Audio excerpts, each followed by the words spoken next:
കുടിച്ചിട്ടാണല്ലോ നസീഫ് നിൽക്കണത്. എന്ത് പറ്റി? രാവിലെ തന്നെ ഒരു good morning with Naseef Yusuf, coffee with Naseef Yusuf ആണോ? അങ്ങനൊന്നും പറയലട്ടോ. കാരണം വെച്ചാലേ ഇവിടെ കുറെ ആൾക്കാർക്ക് ഒരു വിചാരമുണ്ട്, അയാൾക്ക് ക്യാമറയുടെ മുന്നിൽ നിന്ന് കഴിഞ്ഞാൽ അയാൾ എന്തോ വലിയ ജഡ്ജ് ആണ്, അല്ലെങ്കിൽ അയാൾ പറയണാണ് ഭയങ്കര സംഭവം എന്നൊക്കെ. അതിന്റെ ഉദാഹരണമാണ് 2-3 ദിവസമായിട്ട് ഇപ്പോ റിപ്പോർട്ടർ TV. അങ്ങനെ തന്നെ ഞാൻ പേരെടുത്ത് പറയും, നമുക്ക് വലിയ കാര്യമൊന്നുമില്ല. നമുക്ക് പേരെടുത്ത് പറയാം, അല്ല നമുക്ക് പേരെടുത്ത് പറയണ ഒരു പേരില്ല. റിപ്പോർട്ടർ TV എന്നല്ല പറയാ, ട്രിപ്പോർട്ടർ TV എന്നാ ഞാൻ പറയാം. ട്രീപോർട്ടർ TV. അപ്പോ അത് ട്രീപോർട്ടറുടെ ചീഫ് എഡിറ്ററും കൂടിയിട്ട് ഇവിടെ ഒരു രാഷ്ട്രീയ സംഘടനയെ വളരെ മോശപ്പെട്ട രീതിയിൽ അപമാനിച്ചു. ഏത് സംഘടന? യൂത്ത് കോൺഗ്രസിനെ. യൂത്ത് കോൺഗ്രസിനെ ഊത്ത് കോൺഗ്രസ് എന്ന് വിളിച്ചു. അത് വിളിച്ചു എന്ന് കൃത്യമായിട്ട് ആ കാണുന്ന എല്ലാവർക്കും ബോധ്യപ്പെട്ടതാണ്, ആ വീഡിയോ കാണുന്ന എല്ലാവർക്കും ബോധ്യപ്പെട്ടതാണ്. ഉണ്ണി ബാലകൃഷ്ണൻ അടക്കം അനാവശ്യമായിട്ടുള്ള ആ വാക്ക് ഉപയോഗിക്കരുതെന്ന് ഉണ്ണി ബാലകൃഷ്ണൻ അടക്കം പറയുന്നുണ്ട്. ഉണ്ണി ബാലകൃഷ്ണൻ പറഞ്ഞു, അത് ഉപയോഗിക്കാൻ പറ്റില്ല, അനാവശ്യമായിട്ടുള്ള വാക്കുകൾ ഉപയോഗിക്കും. ഉണ്ണി ബാലകൃഷ്ണൻ പിന്നീട് അത് തിരുത്തി, കാരണം ജീവിച്ചു പോകണല്ലോ, സ്വാഭാവികമാണ്, ജീവിച്ചു പോകണം, അപ്പൊ അത് തിരുത്തേണ്ടി വരും. ഉണ്ണി ബാലകൃഷ്ണൻ അത് തിരുത്തിയെങ്കിലും ഞങ്ങൾ അത് തിരുത്താൻ തയ്യാറല്ല.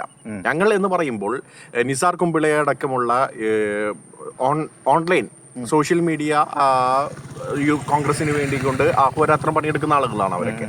അപ്പോൾ അവരൊരു പോസ്റ്റ് ഇട്ടപ്പോൾ നിസാർ കുമ്പിളയല്ലേ ഇട്ടത് എന്ന് വിചാരിച്ച് ഇവരൊന്നും കാര്യമാക്കിയില്ല.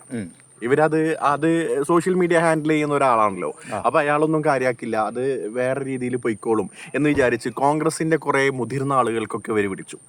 എന്നിട്ട് അവരെ കൊണ്ടൊക്കെ ഇതിനെ രമ്യതയിലേക്ക് എത്തിക്കാൻ നോക്കി. പക്ഷേ ഇവിടെ യൂത്ത് കോൺഗ്രസ് എടുത്ത തീരുമാനം വളരെ എന്താ പറയാ സ്വീകാര്യമുണ്ടാക്കുന്ന ഒരു തീരുമാനം. VT ബൽറാം ഇന്നലെ ഫേസ്ബുക്ക് പോസ്റ്റ് ഇട്ടിട്ടുണ്ട്. അതെ, അത് ഈ അരുൺകുമാർ 24 വർക്ക് ചെയ്യുമ്പോഴേ ഈ മരമുറി വിഷയം ഉണ്ടല്ലോ, ഈ ആൻഡോ ബ്രദർ, അയാൾക്ക് നിലപാടില്ലാത്തൊരു മനുഷ്യനാണ്. ഈ അരുൺകുമാർ എന്ന് പറയുന്നത് നിലപാടില്ലാത്ത ഒരു മനുഷ്യനാണ്. ഞാൻ അങ്ങനെ തന്നെ പറയും. കാരണം എന്ന് വെച്ചാല് കാട്ടുകള്ളൻ സ്വന്തം മുതലാളി, ഇപ്പൊ ഇരിക്കുന്ന മുതലാളിയെ അത്രയും തവണ കാട്ടുകള്ളൻ എന്ന് വിളിച്ച് അത്രയും അപമാനിച്ചൊരു മനുഷ്യൻ. ആ കേസിന്റെ ഫോളോ അപ്പ് എന്താണെന്ന് ചോദിച്ചു കഴിഞ്ഞാൽ പോലും ഒന്നുമില്ലെങ്കിൽ അയാളെ നിലവാരം എന്താണ് നടക്കണമെന്നുണ്ടെങ്കിൽ ആ റാപ്പ് ചെയ്യപ്പെട്ട വിഷയവുമായിട്ട് ബന്ധപ്പെട്ടുകൊണ്ട് വെറുതെ വിട്ടിയ ഒരു പ്രതി ഉണ്ടല്ലോ, അയാൾ അഭിമുഖം ചെയ്യുന്ന അരുൺകുമാർ ജേർണലിസ്റ്റ് ഒന്നല്ല, അയാള് ചീഫ് എഡിറ്റർ ആയിട്ട് വെച്ചിരിക്കുന്ന ഈ റിപ്പോർട്ടർ TVനെ അടിക്കണം പറയാം, ദൂരദർശനിലതേ. എന്നിട്ട് അയാൾ പറയുന്ന ഒരു കാര്യമുണ്ട്, ഞങ്ങള് ഇവിടെ ചെയ്യുന്നത് വേറിട്ട മാധ്യമ പ്രവർത്തനമാണ്. അയാൾ ഒരു തേങ്ങം ചെയ്യുന്നില്ല, അയാൾ ഒരു മാധ്യമ പ്രവർത്തകനല്ല, ഞാൻ അത് തന്നെ പറയുന്നത്. അല്ല, അദ്ദേഹം ഒരു അവതാരകനാണ്. ഈ അവതാരകൻ എന്ന് പറഞ്ഞാൽ ഇത് അദ്ദേഹം ഈ പറഞ്ഞ ദൂരദർശനില് അദ്ദേഹം അധ്യാപകനായി ജോലി ചെയ്യുമ്പോൾ തന്നെ ചില പ്രോഗ്രാംസ് അവതരിപ്പിച്ചു. അന്ന് മൊട്ടല്ല, അന്ന് മുടിയൊക്കെ വെച്ചിട്ടുള്ള വിഗൊക്കെ വെച്ചിട്ട് വന്നിരുന്നു. അത്തരം ഒരു അവതാരകനാണ്. പക്ഷെ എന്ത് വിളിച്ചു പറയണം എന്നുള്ള എനിക്കദ്ദേഹത്തെ ഇഷ്ടമല്ല. അല്ല, അത് നമ്മൾ അന്ന് കേട്ടതല്ലേ, ആ കുട്ടികളും മലപ്പുറം മറ്റേ പരിപാടി നടക്കുന്ന സമയത്ത് കേട്ടതല്ലേ കൃത്യമായിട്ട് മാപ്പിളക്കലയെ കുറിച്ചിട്ടും അതേപോലെ ഒപ്പനയെ കുറിച്ചിട്ടും അദ്ദേഹം പറഞ്ഞു. റിപ്പോർട്ടർ ചാനലല്ലേ എനിക്ക് തോന്നുന്നു CPM വേണ്ടിയിട്ടും. റിപ്പോർട്ടർ ചാനൽ ശരിക്കും പറഞ്ഞാൽ എന്റെ അഭിപ്രായത്തില് അവര് ഭരണകൂടത്തിന്റെ കൂടെ നിൽക്കുന്ന ഒരു ചാനലാണ്. കേന്ദ്രത്തിൽ BJP സർക്കാരിനെ ന്യായീകരിക്കാൻ. ഞാനിതിലൊരു കാര്യം പറയട്ടെ, അതാണ് സുജയ പാർവതിനെ കൂടുന്നത്. റിപ്പോർട്ടർ TV ഇവിടെ ഉണ്ടാക്കുന്നത് എന്താന്ന് വെച്ച് കഴിഞ്ഞാല് BJPക്ക് കേരളത്തിലേക്ക് വളരാനുള്ള ഒരു വഴി വെട്ടിക്കൊടുക്കുന്ന പരിപാടിയാണ് റിപ്പോർട്ടർ TV ഇവിടെ ചെയ്തുകൊണ്ടിരിക്കുന്നത്. ഇത് ജനങ്ങൾ മനസ്സിലാക്കണം. റിപ്പോർട്ടർ TV കൃത്യമായിട്ട് ജനങ്ങൾ ബഹിഷ്കരിക്കാൻ തയ്യാറാകണം, നിഷ്പക്ഷമായിട്ടുള്ള ആളുകൾ ബഹിഷ്കരിക്കാൻ തയ്യാറാകണം. ഇവരവിടെ കളിക്കുന്നത് എന്താ, ഇവിടെ BJPനെയും പറയും, ഇവിടെ കോൺഗ്രസിനെയും പറയും, ഇവിടെ CPMനെയും പറയാൻ വേണ്ടിയിട്ട് ഒരു 3-4 വിഭാഗങ്ങൾ ഉണ്ടാവും. ഇങ്ങനെ കുറ്റം പറഞ്ഞുകൊണ്ടിരിക്കുക.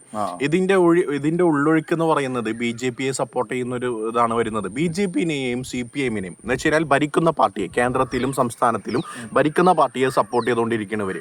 അപ്പൊ ഞാനിതിൽ പറഞ്ഞു വരുന്നതെന്ന് വെച്ചാല് അരുൺകുമാറിനെ ചീഫ് എഡിറ്റർ സ്ഥാനത്ത് നിന്ന് മാറ്റി നിർത്തണം.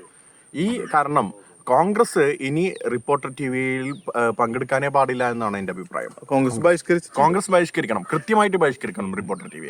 ഈ ട്രിപ്പോർട്ടർ TV ആണ് അയാള് എന്ന് പറയും. ഇയാൾക്കൊക്കെ എന്ത് ജനാധിപത്യ മര്യാദയാണ് ഇയാൾക്കുള്ളത്?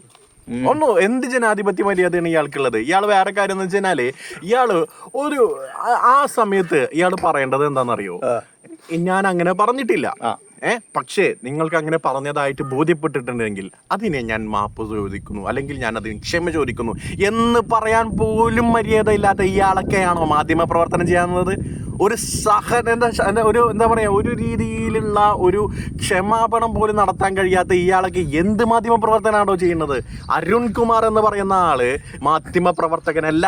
റിപ്പോർട്ടർ ടിവിയുടെ ചീഫ് എഡിറ്റർ സ്ഥാനത്ത് നിന്ന് അരുൺകുമാറിനെ മാറ്റാൻ ആൻഡ്രു അഗസ്റ്റിൻ തയ്യാറാക്കണം. അല്ലാതെ അയാളെയും പിന്തുണച്ചുകൊണ്ട് അയാളെ വാലായിട്ട് നടന്നിട്ട് ഒരു കാര്യമില്ല പൊന്നാര ചങ്ങായി.